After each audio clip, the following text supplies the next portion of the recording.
अस्सलामुअलैकुम दोस्तों, मैं मोहम्मद आरजू शेख अपने यूट्यूब चैनल पर आप सभी लोग जो बिहार में हो रहा है वही सब को लेकर के मैंने वीडियो बनाने का सोचा। मेरा मकसद सिर्फ यही है कि जैसा हम लोग चाहते हैं वैसे और भी सारे लोग जो लोग भी सोशल मीडिया यूज़ करते हैं वो लोग हम लोगों की तरह अब अपनी आवाज़ ऊंची करें। इसका ये मतलब नहीं है कि हमारी तरह आप भी वीडियो ही बना करके कर सकते हैं, नहीं, आप कमेंट कर सकते हैं, आप किसी की भी पोस्ट पे मैसेज कर सकते हैं, तो इस तरीके से भी आवाज़ उठाई जा सकती है। जैसे अभी सरकार बनी बिहार की, सब जानते हैं कि जेडीयू और बीजेपी की जो सरकार बनी है वो बेईमानी से बनी है, कहीं ना कहीं ईवीएम के घोटाले से बनी है, इसमें कोई शक नहीं है। खैर जो भी हो, बन गई, जैसे तैसे बना लिया इन्होंने, बड़ी अच्छी बात है। अच्छे से चलाते तो कोई बात नहीं थी। इन्होंने कहा कि लालू प्रसाद के ज़माने में जंगल राज हुआ करता था। मैं तो कहता हूँ उससे बड़ा जंगल राज आज के डेट में। जैसा कि आप सभी लोग जानते हैं कि 7 तारीख को चुनाव हुआ और 8 तारीख को इतना बड़ा घटना हुआ बिहार के वैशाली ज़िले में। एक लड़की को, गुन्नाज नाम की लड़की थी, उसको मनचलों ने बेरहमी से जलाकर मार दिया गया।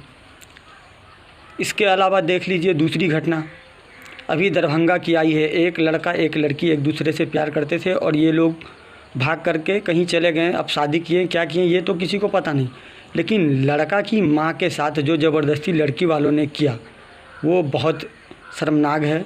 हम लोग इसकी बहुत आलोचना करते हैं, काफ़ी विरोध करते हैं इसका, क्योंकि ये कहीं से भी अच्छा नहीं है। और उसकी माँ के साथ जो उन लोगों ने किया वो है ये कि उनको ऐसे शब्द तो कहने में भी हमें जमता नहीं है, या किसी को भी कहने में नहीं जमता, क्योंकि हम लाइव आकर के कहने सब लोगों तक ये बात जाएगी, लेकिन क्या करें, मजबूरी है, कहना पड़ता है।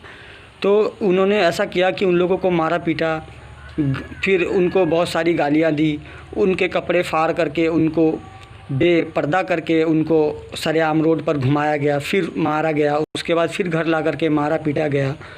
और उनकी शादी, एक ऑलरेडी वो शादीशुदा है, ना उनके पति मरे हैं, ना कोई भी दिक्कत है, ना डिवोर्स हुआ है, फिर भी उनकी शादी ज़बरदस्ती एक छोटे जाति के आदमी के साथ किया गया ताकि उनकी और भी थू और बेइज्जती हो सके।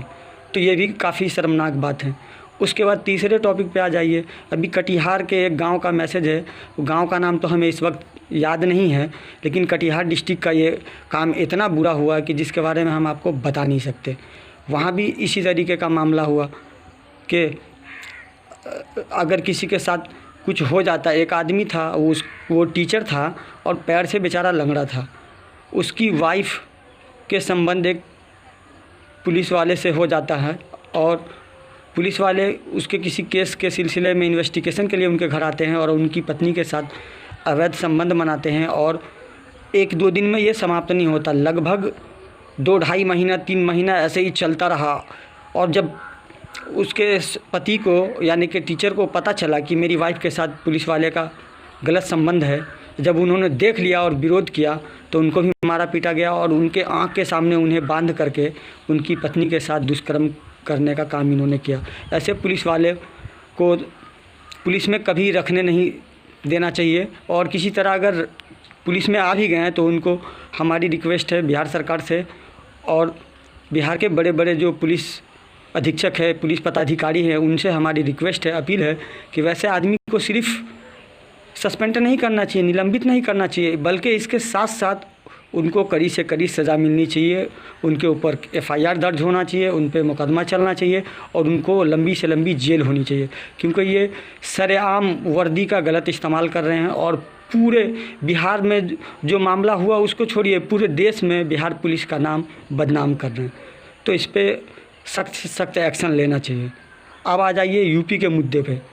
चौथा मुद्दा हमारा ये है कि यूपी में जहां अयोध्या मंदिर का निर्माण किया जा रहा है, योगी आदित्यनाथ जी वहां के मुख्यमंत्री है, उनका कहना है कि हम यहां राम राज बना रहे हैं। वहां बाबरी मस्जिद को शहीद किया गया और जैसे तैसे कोर्ट हो, सब कुछ इनका है, कोर्ट हो, पुलिस हो, मतलब high court, supreme court, police, पूरा सिस्टम इनका है, जो चाहे कर रहे हैं। और ज़्यादातर इनका 100 में से 90% काम गलत ही होता है, जैसा कि आप सभी लोग जानते हैं। हम अकेले कहने वाले नहीं है, देश में लाखों करोड़ों लोग हैं जो इन चीज़ की गवाही देने को तैयार हैं कि ये गलत कर रहे हैं, लेकिन इनको विपक्ष से और जनता के विरोध से कोई फ़र्क नहीं पड़ता। सत्ता के नशे में इस कदर इन लोग चूर हो चुके हैं ये लोग।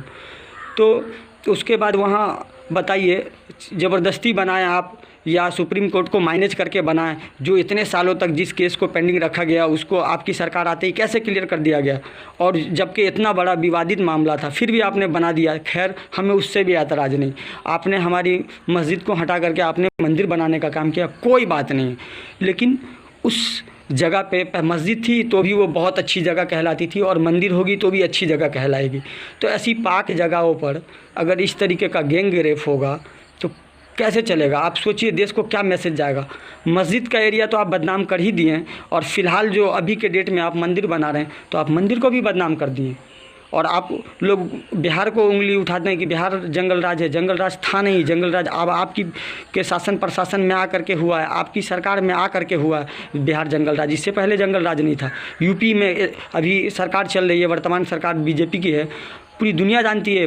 कोई ऐसा दिन नहीं है 2 4 5 बड़ी बड़ी खबर नहीं आती है। तो उसमें से एक खबर ये भी थी अयोध्या की, जो गैंग रेप किया गया। तो ये सब बहुत गलत हो रहा है, और पुलिस प्रशासन वैसे लोग पर एक्शन नहीं ले रहे हैं। तो इससे तो कहीं ना कहीं यही समझ में आता है कि आपका उनको समर्थन है, बीजेपी का पूरा सपोर्ट है। इतने सारे पत्रकार अंदर हुए पड़े हुए हैं, उनके लिए तो सुप्रीम कोर्ट के पास कोई वक्त नहीं है। और आज अर्नब गोस्वामी जैसा पत्रकार जो देश के लोगों को लड़ाना चाहता है, आपस में मारना चाहता है, कटवाना चाहता है और पूरे में अशांति फैलाना चाहता है, वैसे लोगों को एक हफ्ते में बेल कैसे मिल गई? आजकल तो इस तरीके का फैसला हो रहा है बीजेपी सरकार में कि जनता का सुप्रीम कोर्ट एक आखिरी रास्ता है पूरे देश का, उस पर से भी विश्वास लोगों का उठ गया, क्योंकि इन्होंने काम ही ऐसा कर दिया कि अब सुप्रीम कोर्ट पे भी विश्वास नहीं किया जा रहा है लोगों के द्वारा। अगर दिल से किसी के पूछिए तो अब उनको सुप्रीम कोर्ट से भी पहले जैसी उम्मीद नहीं है, क्योंकि उनके सिस्टम को बदल दिया गया। और अगर सुप्रीम कोर्ट भी मजबूर है, ये भी हम जानते हैं, क्योंकि अगर कोई सुप्रीम कोर्ट के सही जज साहब और सही तरीके से फ़ैसला लेते तो उनका रातों रात ट्रांसफ़र किया जाता है इनकी सरकार में। ये भी आप लोगों ने देखा होगा। तो यही सब को देखते हुए हमने ये वीडियो बनाया। हमारा मकसद सिर्फ यही है, आप अपने आप को अच्छे से सेफ रखिए, और जातिवादी का कोई और धर्म के नाम पर कोई भी अहिंसा नहीं कीजिए, कोई भी हिंसा नहीं कीजिए। सब लोग आपस में मिलजुल कर और भाईचारे से रहें और अमन शांति का पैगाम दे। ये देश ना तो हिंदू का है, ना मुस्लिम का है, ना सिक्की का है, ना ईसाई का है, ना पारसी का है, ना बुद्ध का है, ना जैन का है, किसी का नहीं है। ये सब का देश है।